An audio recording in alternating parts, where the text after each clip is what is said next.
VidCon is the largest conference on online video and building diverse communities. For the past 10 years, VidCon has brought together fans, creators, brands, and industry partners to celebrate all things online video. This was my third year attending, and in this video, I want to share with you my top 10 takeaways for solopreneurs and content creators from VidCon 2019. The first is novelty to loyalty.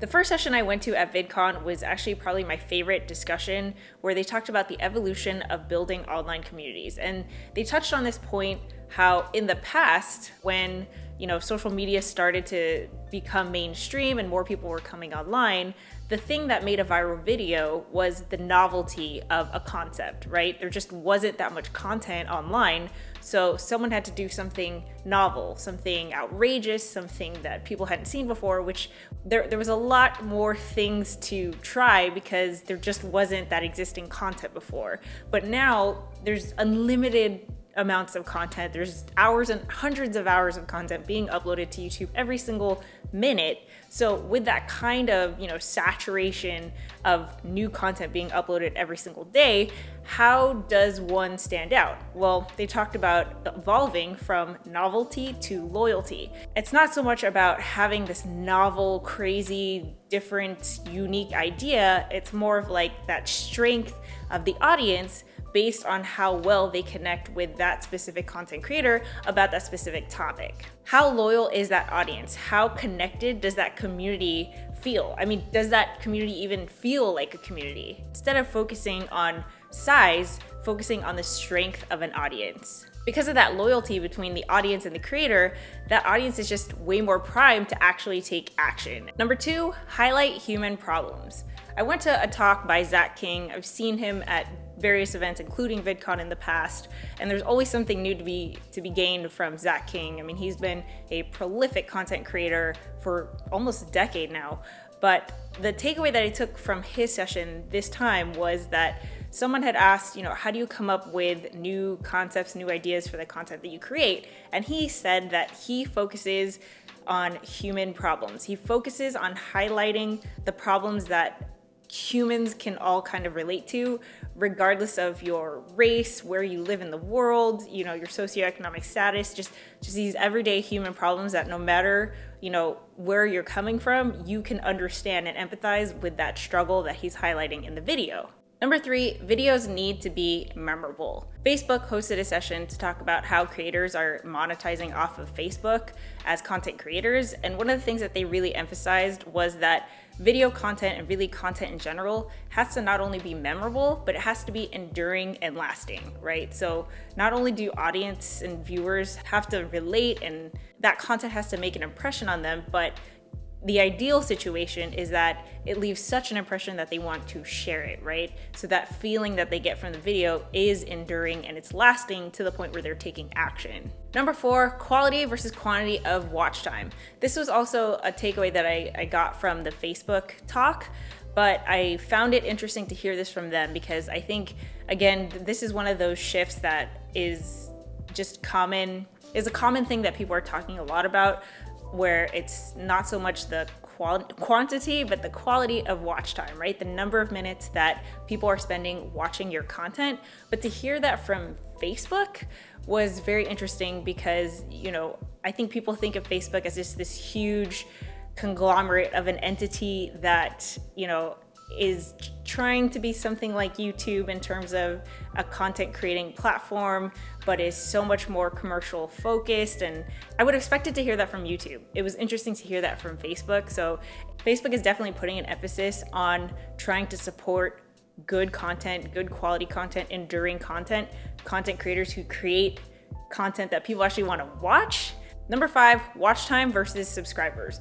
This was a really interesting talk by Matt Pat, who does game theory. Matt Pat and his wife actually talked about analytics, and one of the main takeaways was this idea of getting viewers to watch more of your content versus asking them to subscribe. So I think, of course, naturally, especially like marketers, who isn't going to be like, hey, if you like this video, give it a thumbs up, leave me a comment, subscribe to my channel if you haven't already, make sure to hit the bell and da-da-da-da. And there's all these call to actions that really kind of just direct people to become subscribers. But what MatPat was saying was that because of how YouTube's homepage is programmed and laid out, it really doesn't matter so much as to whether your viewers are actually subscribed to your channel. Because, you know, I can even say this for certain that there are plenty of people who watch my videos that aren't subscribed to my channel simply because they don't know how to subscribe. They just look up my channel every time they go on YouTube, which is totally fine. Or, you know, they're at this point where when they log on to YouTube, they've watched my content where I just show up on their homepage because YouTube knows that they're gonna like my content even though they're not subscribed. And that's really the key there. Number 6, click-through rate. There's this emphasis on your title and your thumbnail, right? If you spend all this time creating the most perfect, beautiful, wonderful video, but no one is actually clicking on your video to watch it, then it really doesn't matter, right? You're not converting, you're not making that sell of, hey, my video is relevant to you, my video is interesting, you're gonna wanna watch this. If you're making that video and no one is watching, then it doesn't matter. Click-through rate is the number of impressions that your video is shown to people, like on the homepage or in suggested or whatever, and whether those people actually click on it to watch it or not. So if you have a low click-through rate, that means that your thumbnails are popping up everywhere but no one's clicking on them. Or if you have a high click-through rate, that means that when your video pops up, people are clicking and actually watching them. There was another talk that was specifically on thumbnails, and the takeaway there was spend as much time on your thumbnails than on creating your video. Number 7, block create. One of my favorite talks was with Jay Shetty. What I really liked about his talk is he talked about how like the practical side of creating, and how even though he has like this massive channel and he's really seen a lot of growth just even in the past year, he still has these boundaries and these like procedures to make sure that he can deliver the highest quality of content with the least amount of pressure, which is something that I think a lot of creators, myself included, struggle with. So he talked about this idea of block creating, where when you have to switch your brain from like the logical side, looking at analytics, trying to do data and research and stuff like that, to your creative side, where you're trying to come up with ideas, figure out the look and feel and design of a video, you know, it's really hard to make that shift. So what he does is he actually takes a certain amount of time in the month to create all of his content for that month, and then the rest of it is he's doing meetings, he's doing interviews, he's doing logistics and stuff like that. So he only has like a certain amount of time in the month where he block creates, and then he doesn't have to do it until the following month. Number 8, niches are not topics.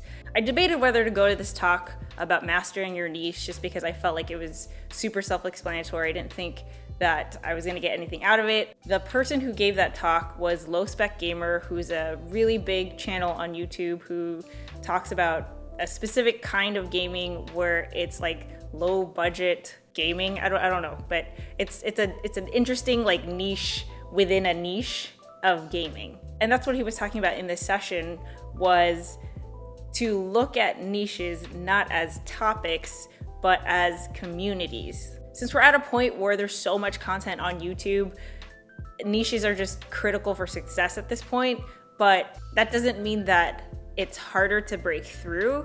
You just have to be more specific because the communities are fragmenting, right? So if we talk about like the beginning of time when it comes to YouTube, there probably was like a few channels on gaming, right? But as more people created content on YouTube, then you have gaming channels that do Let's Play, you have gaming channels that do first-person shooters, you have gaming channels that do RPGs and Minecraft and whatever, right? So the overall niche becomes fragmented, and that's your opportunity to kind of rise and provide that platform where a specific community can get together. Number 9, have a mission. I saw Jack Conte, CEO and founder of Patreon, talk at VidCon last year.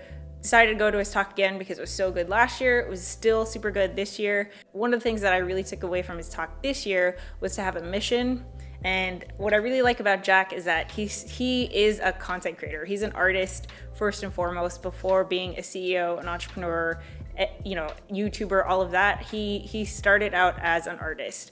And the struggle of trying to monetize the art, the valuable art that an artist contributes to the world, is an ongoing struggle. And he really emphasized this idea for content creators, digital content creators, to have a mission, because if you lose sight of a mission, or if you don't have a mission, you can get super distracted and discouraged when you put your heart and soul, time, money, and energy into creating a video and then no one watches it, right? So then you feel like, what am I even doing this for? This is stupid, this is pointless. But if you have a mission, if your mission is to spread your love for digital literacy, or to, you know, if you have a cooking channel, you want to showcase recipes and teach people how to cook or whatever, then you're not so much focused on, you know, did I get 5,000 views today? It's more of like, you know, you can use different metrics to gauge whether you are successfully achieving your mission. So it's really, really important that if you're a content creator,